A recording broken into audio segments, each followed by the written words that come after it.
Good morning, everyone. Welcome to Triumph Global. Just bear with me one moment. I want to welcome you to Triumph Global Sunday Meditation Service. I'm Jason David, and you have come to the right place at the right time if you're interested in your evolution, if you're interested in expanding your state of being and arriving at the place of your promised destiny, that which you've been created to become, because you've been created to behold a certain image. You ever notice that people tend to look what they focus on the most? If they focus on a certain type of music genre, they tend to look like that music genre. If they tend to focus on rock and roll, they look like a rock and roll person. They tend to focus on hip hop, they tend to look like a hip hop person. As a matter of fact, it's so intrinsic and so bankable that 9 times out of 10, if a person focuses on hip hop music, then they will actually, every time they spend money on a haircut, their haircut will look more in agreement with that hip hop music culture. If someone back in the 70s was into rock and roll, they had a mullet and they had long hair, and that was the thing. Whatever we behold, we become. So it's easy to say then you become what you behold. You were born and created out of a place to bear the image and the very likeness of your creator, your God. And so every Sunday morning at Triumph Global, Triumph is a global community, spiritual community that is united around one major truth. Number one, we were created by God, we belong to God, and Christ is his son, and he is the one that redeemed us and is the blueprint of our original design. So if you want to ask at any time, what's the deal? Who is Jesus and why is he so important? Ready? I'll say it again.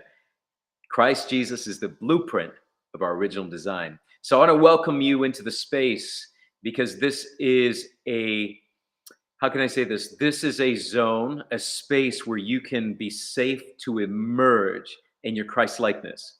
This is a space for you to engage the light and the life of God as you. This is a space for you to practice your birthright. Why does Triumph meditate? Why do we meditate? We meditate because meditation is a human birthright. Meditation doesn't have to do with a certain religion, or a certain class of people. And why do I say a certain class of people? Because in certain cultures in ancient times, it was only the noble people who could meditate. It was only those that were noble or of noble birth or of royalty that were allowed to meditate. Very interesting, right? That you can actually connect a couple things back in history. Number one is not allowing certain people to read or to learn how to read. Number two was learning how to actually articulate and teach others. That was a whole nother thing. You wouldn't let anyone that was not noble and not didn't have the right certifications or the right approvals to teach people. So in the space, you also had meditation. There were civilizations at times that didn't allow people to meditate. Why? Because maybe if they meditated, they would actually become what they're supposed to become. They would actually emerge. And so we practice meditation at Triumph Global, not as a part of religion, but as part of a human birthright. It is your birthright to walk hand in hand with your Creator and to turn off or close the outer eye and turn on the inner eyes of your inner understanding. The ancient scripture that you would read in Ephesians chapter 1 actually taught that there was a time in the ancient text that Paul actually prayed. He said, the Apostle Paul said, I pray that the eyes of your understanding would be enlightened, that you would know the height, the depth, the width, and the breadth of the love of God for you, that you might know the rich inheritance that you have in the saints of God. Yeah, that you might come into the fullness, participation in this grace gift. So we meditate because in meditation, in the simplicity of opening ourselves up to God, in the simplicity of opening ourselves up to Spirit, we begin to learn how to operate what I would call are the inner dynamics, the dynamic realities of our being, and the inner dynamics of our being system. Okay? Because you are spirit. You're a spirit shot out from the very likeness and the image of God. That's what you are. You're a spirit. You're not this body. You're not what you look at in the mirror. You're not what you see in the mirror. You're a spirit. And so as a spirit, you must have spiritual protocols, inner protocols, spiritual practice that allows you to calibrate and be more of what you truly are, spirit, rather than more of the brain or thoughts from your surroundings. You're bombarded with advertisements every day. You're bombarded with what you think you are. Can you imagine, as a person who helps people, as a life coach, as a master coach and a master teacher, I can ask someone, what do you think is the thing that you truly desire? And do you know that most people don't know what they really desire? And do you know that most people don't know what they actually want in life, let alone today for breakfast or for dinner? What they're going to order from the menu of the same restaurant that they've been to 20 times? Why is it that there's a disconnect from what you want? Well, it's also because you actually want something greater than what you have seen. Most people simply answer what they want by turning their attention to what they've only known. So they only want what they know. Maybe they saw someone with a certain kind of car. Now they want that car. Maybe they think that there's only a certain type of level of education or certain dynamic of intelligence that most people have. And so they want a certain kind of that intelligence. Maybe there's a certain kind of money or an amount of money that they think that they can have or they've seen that other people have. And that's what they want.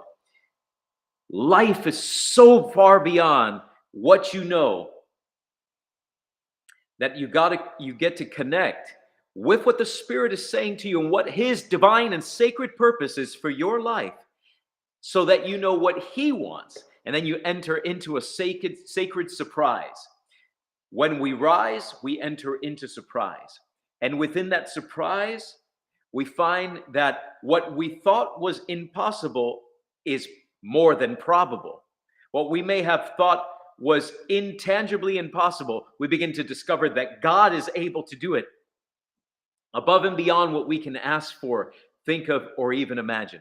We begin to understand that as we turn our outer eyes and we close them and we turn our gaze from the outward world of circumstances and effects and things, we turn our gaze away from events and pressures and what we're projecting as spiritual. Maybe that for many of you that may be from the church realm, turning your gaze, oh, I feel pressure, that's a devil. Or I feel pressure, that's a demon. Or I feel pressure, that's a satanic attack. Or I feel maybe the pressure could just be that you're engaging with the unknown. And maybe the resistance is actually not coming from the outside, but possibly coming from the inside, from programs and paradigms and expectations and belief systems, as we call them, BS, belief systems. Maybe there's some BS inside of you, some belief systems that actually say, I don't think that's safe, or I don't know if this is good, or I don't know if I'm allowed to have this, and it begins to hold you back. And the resistance that you're feeling from the outside because you've been living an externalized life, you've been living in a life at the effect of circumstances, things, and drama. Save it for your mama. You've been turning your gaze too much to the outward world, and it's time to now turn the gaze to the inward life. Jesus said, the kingdom of heaven is within you. The kingdom of heaven is within you. This is the Christ. He didn't say the kingdom of heaven was at that worship event. He didn't say that the kingdom of heaven was at that church. He didn't say that the kingdom of heaven was at that revivalist summit. He didn't say that the kingdom of heaven was at that ashram. He didn't say that the kingdom of heaven was at that temple. He didn't say that the kingdom of heaven was at the White House or any parliamentary party gatherings. He didn't say that the kingdom of heaven was at the voting booth. He did not say that the kingdom of heaven was even here at this moment. He didn't say go looking for it. He said the kingdom of heaven was within you. By saying this to all civilization, he instigated turning our gaze from the outward world of looking for signs and looking for cause and or looking for effect and looking for things happening, and turned us into an inner life. Because they asked Jesus a question regarding the kingdom of heaven. Let's call it a end of times question. They asked Jesus, the religious leaders and scholars of that day asked Jesus a end of times question. When will the end of the age come? When will the kingdom come? When will the end of the age come? That was a verbal understanding when they asked him, when will the kingdom come and what are the signs of its telling? You know, tell us what to look for on CNN and MSNBC. Tell us what to look for on Fox. Tell us what to look for on the news and the magazine articles and on Google. Tell us what to look for on our Instagram feed. When will we know that the kingdom is coming? When will we know that it's time? When will we know? You know, this is what they were asking him. And in essence, they were saying, how do we keep a lookout so we're ready for the time and the season? And Jesus said, there is no sign and there is no telling. Some of you need to soak that in, and I ask you to soak it in right here, right now. There is no sign. The kingdom of heaven is not coming with any sign or any telling. I want you to notice the key words here. The kingdom of heaven is not coming with any sign or with any telling. But he said, for the kingdom of heaven is within you.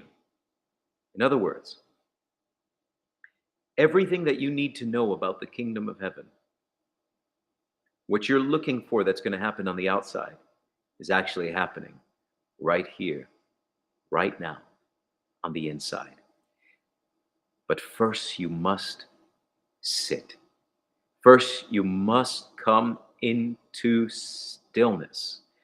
And in stillness, Jesus said, or rather, Father said, then Jesus said, he said, Father said is in Exodus chapter 13, verse 12, he said, be still and know that I am God. Be still and know that I am God. Be still and know that I am God. That Hebrew word is be still and come into intimate knowledge, come into intimate understanding, come into a binding, entangled, pretzeled understanding, a knowingness, a knowingness that metaphysically, absolutely, and somatically creates a beingness. Come into a divine knowing, come into a sacred participation with the knowledge that once you're in that stillness, you will begin to know that I am God. Why? Because stillness, in the place of stillness, we find something to be true. We find the throne room of the kingdom within us. Jesus said, I and the Father will come and make our home in you. Matthew chapter 13. I and the Father will come and make our home in you. If you follow my teachings, I know that you love me. And my Father will love you, and I love you, and we will come and make our home in you. You are the home of God. You are the home of spirit. Some of you really need to stop going through the motions. Stop being anxious. Turn off the anxiety button. Flip the switch. How do you do it? Turn your gaze away from circumstances and things and create permanence on the inner life. Create permanence. When you come into stillness, now you enter a continuum of permanence of the inner life. In that inner life, you'll find rest for your soul. Because Jesus said, take my yoke upon you, for my yoke is easy and my burden is light. If some of you may not have been exposed to ancient language, yoke is not an egg yolk, okay? Yoke is a binding tool that was used to put two bulls or two oxen together while they were plowing the field. He said, take my yoke upon you, for my yoke is easy and my burden is light. He was speaking to Jews at this time, and they understood what the Mosaic law taught. So I'm just going to share this with you in 30 seconds.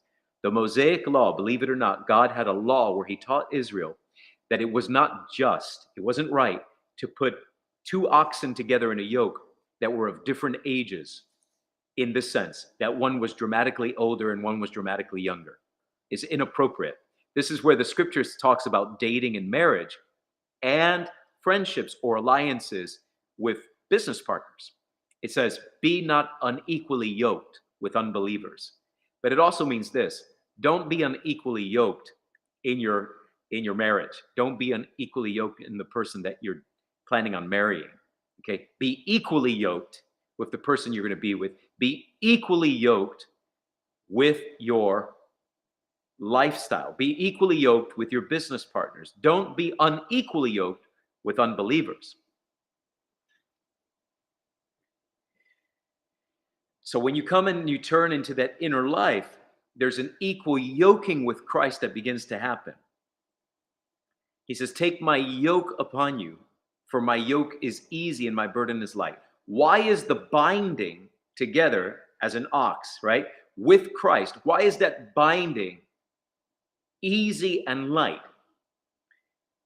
Because Christ is carrying the burden. Christ is the Christ, which means, ready? When we hear Christ, if you've never been exposed to Triumph and our teachings, we teach the word in what it actually means. We don't waste time, okay? So we don't want to give you baby food. We want to give you solid meat. And sometimes I'm shoving the solid meat down your throat to get you used to chewing on the meat, right? We break down the meat for you and we put it in your mouth just like we introduce meat to a child or to a baby, to an infant. We wean them off the breast milk. We wean you off the milk of the word. We wean you off the milk of the spirit. and it's time for you to come into depth. So the yoke of the Lord is easy, the yoke of Christ. When Christ is leading you and you're yoked with Christ, Christ is being produced in you. Christ does not mean Jesus, and Jesus does not mean Christ. Christ literally means the Word made flesh. It more literally means the God seed. Someone might need to write that down. Say it with me. Say the God seed. Christ means the God seed. So there's a passage of ancient scripture that promises us that the gospel, the good news, is this: not separation from God, not begging and beseeching God. See, when you beg and beseech God in prayer, worship, or incense lighting, or anything like that, where God is somewhere far away and you're this lowly thing, you are walking in an antithesis to God's message for you, to the reality of God's relationship with you, to the reality of your relationship with in proxy to God. God has called you to oneness. So there's an ancient scripture that promises you and reveals this dynamic truth. It says, for this is the revelation. This is the truth. It says, Christ in you, the hope of glory. What does Christ mean? The God seed. The God seed in you, the hope of glory. So why is it Christ in you, the hope of glory? Now it makes sense. The God seed in you, the hope of glory, which means a seed grows, it matures, it evolves.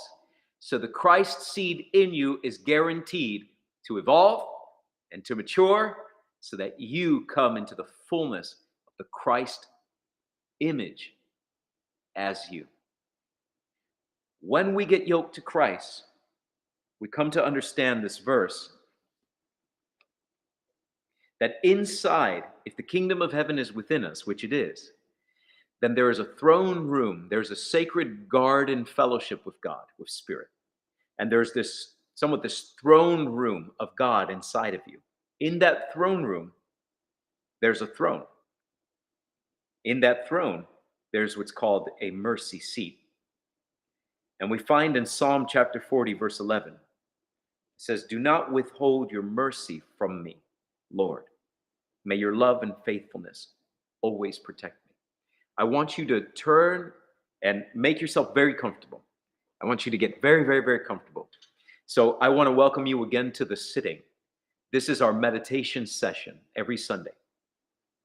You'll hear some teaching from me, and then we'll turn the outer gaze, we'll close the outer gaze, we'll turn the outer eye, and we turn the gaze inwards. Turn the gaze to your fellowship with God. Allow all the arguments to subside. Allow all of the questions, the doubts, allow that all to subside. And allow yourself to come into the place of recognition that you're one with God, recognition that God is with you, recognition that you are with God. Allow yourself to take a big breath, closing the outer eyes to the outer world, and entering into sacred rest right here and right now. Sacred peace, sacred love, sacred hope, sacred joy. Thank you. Thank you, thank you, thank you, thank you, thank you. And if you're willing, I want you to, you're not going to make yourself feel any kind of unnatural way. Simply what you're going to do as naturally as possible based on who you are and what feeling you're seeking to cultivate. I want you to turn the palm of your hands upward and embody and feel into a state of receptivity. And where you're sitting, I want you to place your feet flat on the floor. And I want you to have your bottom all the way back in the seat. Now, of course, you can choose to sit whichever way you feel empowered to sit, as long as it's because you're not disciplined. Okay? In other words, don't shy away from controlling your body and telling it what it's going to do for the next 15 minutes. Right here, right now, feet flat on the floor, allowing there to be no strain and no friction and no discomfort in your ankles, in a way that is most natural to your hips and your bones and your joints and your ligaments and your alignment of your body. Placing your bottom all the way back in the seat, allowing your spine to be erect, yet without strain. Taking a big, deep breath. Release with the sound of ah.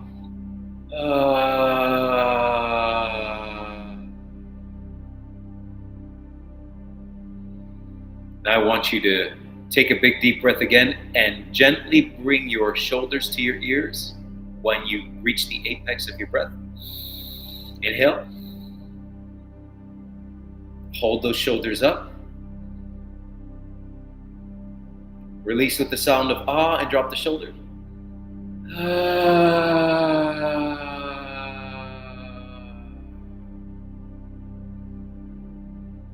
Today's centering thought and today's centering prayer is in alignment with the verse that we just read from Psalm chapter 40 that says, in essence, thank you that you do not withhold your mercy from me. Your love and faithfulness always protect me. Thank you. Thank you that you always show me mercy. Your love and faithfulness always protect me. Thank you. I want you to feel into that gratitude, and you are expanding the inner voice of your inner narrator. Expanding the inner voice. Thank you that you always show me mercy. That there's always, you can even evolve this, explore it, that I always can experience mercy from God, from you, Father, from you. Thank you that in my life, you always show me mercy. You can add to that, no matter how many mistakes I've made, you always show me mercy. Thank you. Your love and faithfulness always protect me. Whether I deserve it or don't deserve it, thank you. Thank you, you always show me mercy. Your love and faithfulness always protect me. Thank you. Thank you, you always show me mercy. Your love and faithfulness always protect me. Thank you. Thank you, you always show me mercy. Your love and your faithfulness always protect me. Thank you. While focusing on the breath, expanding your state, placing gentle attention. Don't stop saying that.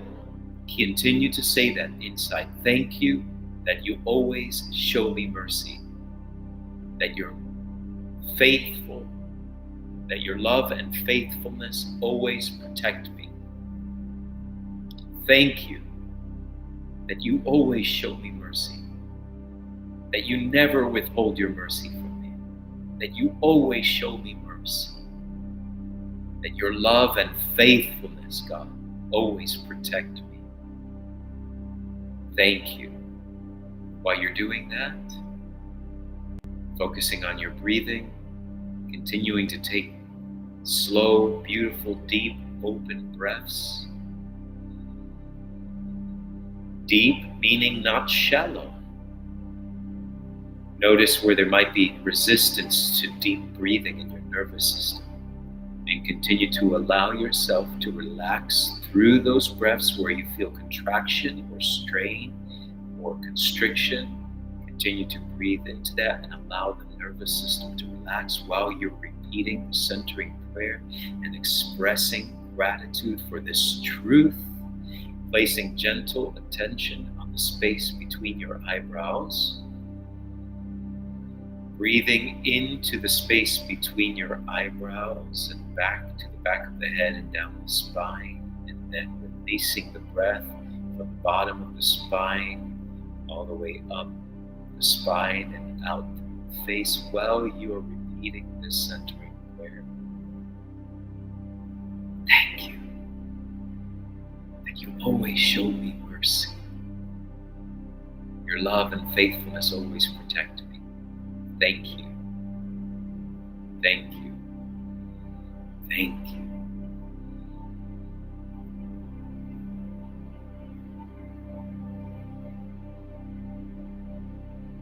Simply begin.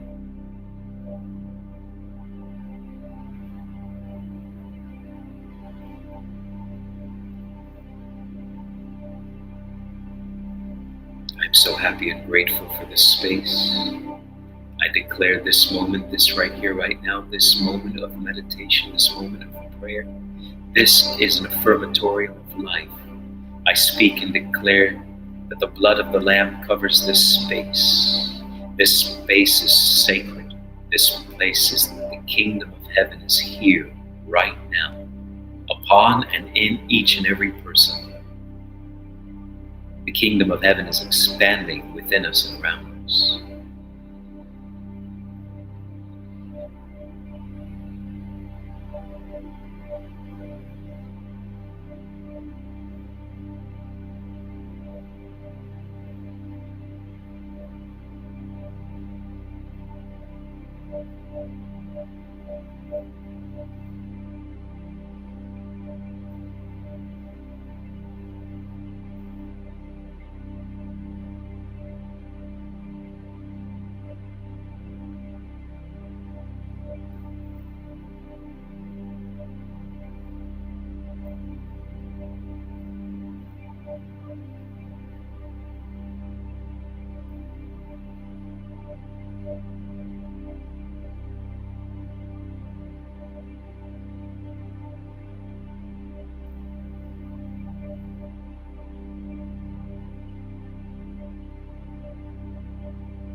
Notice your awareness. Notice your attention, whether it moved to thought, to rigor, to mentation, whether it moved to the past or to the future. The past doesn't exist, it's gone. And the future has not transpired, you haven't created it yet. Now is all there is. Welcome to the space called today, called right now. You are in the now. You're in the space, you're in the today. Without judgment, simply begin again. Thank you that you always give me mercy. You always show me mercy. Your love and your faithfulness always protect me. Thank you.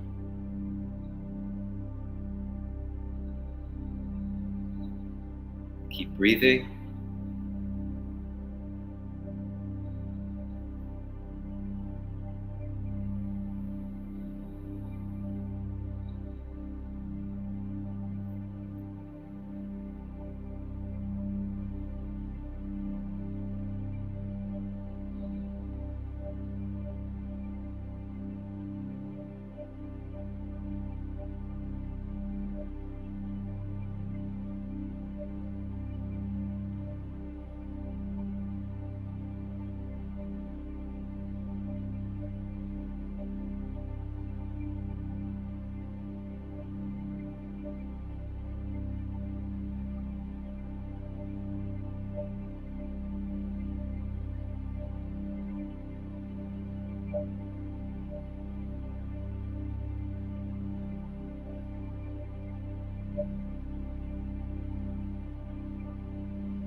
Notice your attention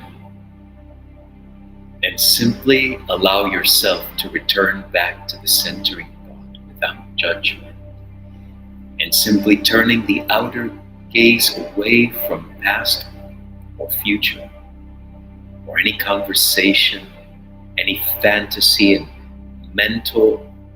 mentation of the thinking and doing mind, of what conversations you think are going to happen, or what conversations the mind may be thinking are going to happen, or what events or things are going to take place, and turning your gaze away from things that not have yet happened. The only thing that's happening is you are sitting here in this present moment, engaging the kingdom of heaven, engaging the presence of the great I am, your creator, God. Thank you that you always show me mercy. Mercy is my continual experience. Your faithfulness and your love protect me every moment. Thank you.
Thank you that the mercies of God are my continual experience.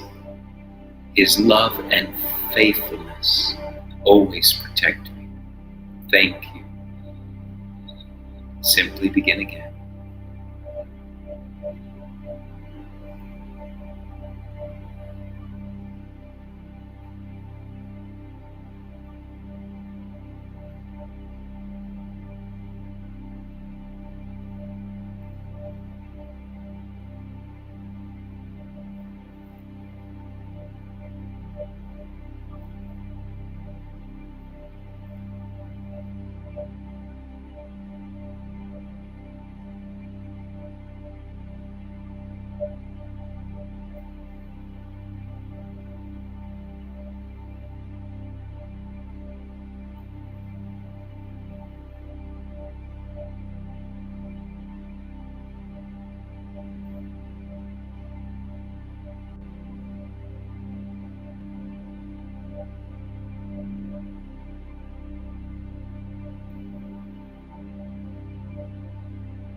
Notice your attention.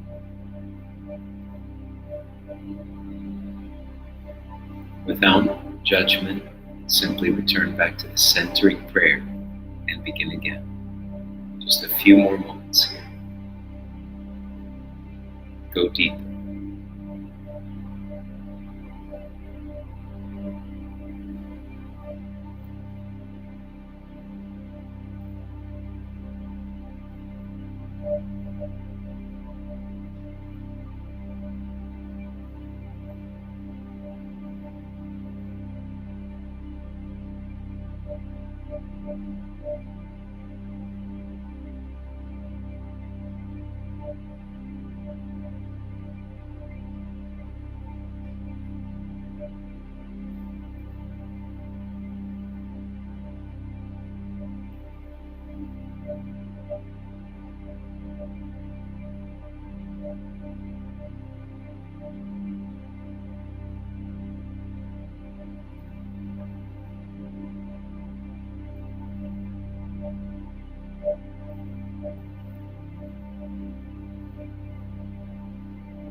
Thank you. Thank you. I'm so happy and grateful that I get to pray as us and for us, that right here and right now, this dynamic truth, this dynamic reality, that all that there is God, all that there is us in the I am, and the I am and is in us. Knowing in gratitude and recognizing the truth that God's will is for us, the creator of heaven and earth and all things visible and invisible, created by the I am, is in us, and we are in God. We are in the I am. Knowing this dynamic truth, that his steadfast mercies are always our continual experience, and his love and his faithfulness always is protecting me and always is protecting us. I speak right here and right now as us and for us, that a dynamic reality of this truth is coming and taking form in our beingness. That this dynamic reality and truth is the only truth that we accept right here and right now. That God intends his plans and his pleasures for us are good all the time. Plans to prosper us and not to harm us. Plans to give us a future and a hope. Plans for good all the time. Blessed are those who bless us. Cursed are those who curse us. For his name's sake, we are blessed in the coming and in the going, blessed in the city and in the field, blessed in the sitting down and in the rising up, blessed in the coming in and in the going out. We are blessed in this awareness that his mercies always triumph in our life, that his mercies are our continual experience, and the love and faithfulness of God always protects us. This is the truth that we have affirmed. This is the truth that we embody right here and right now. It's happening. It's true.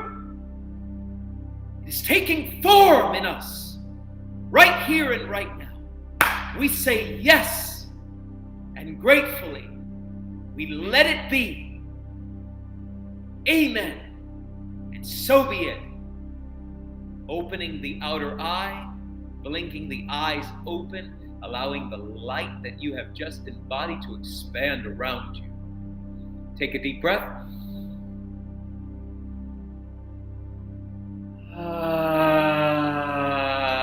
Release with the sound of ah. Take another deep breath. Release with the sound of ah. Ah. I'm so happy and grateful that you've joined me today for the Triumph Sitting. This is the sitting. Every Sunday we gather together at 10 a.m. Eastern Standard Time for the sitting, a time of meditation, a time of embodying the truth that is God, the truth that is spirit, the truth that is life, the truth that is light. God is light, God is love, and He's everything that you need. You don't need any sign, you don't need any telling. The kingdom of heaven is within you. Allow Christ to be formed in you. Turn to your relationship with God, turn to your relationship with Christ, because He made the way possible for us to dwell in righteousness in God. So, this is Triumph Global. Every Sunday at 10 a.m. is the sitting. And just in a few moments, at 11 a.m. Eastern Standard Time, we will have our Triumph Sunday service, where I'll release a message and a spiritual principle teaching. This is a dogma-free zone. Okay, this is a religious-free zone. This is about the realities of heaven and earth and all creation and the purposes of God in you, as you, in the cosmos. Come at 11 a.m., invite your friends and your family. If this meditation has been a blessing to you, listen, why don't you just click the subscribe button, make sure that you're subscribed to Triumph Global, make sure that you're in the sitting, make sure that you're here on Sundays, and make sure that you join us on Tuesday nights for the Discovery Night session, Triumph Tuesdays. Make sure you join us. We have a conversational type setting with Isabel David, where she brings us through a conversation and she asks me questions, and I never really know all the things that she may ask me. So make sure that you show up on Tuesday nights. Tell your friends, family, click the subscribe button, click the bell for notifications, and we'll see you at 11 a.m. Take care and blessings.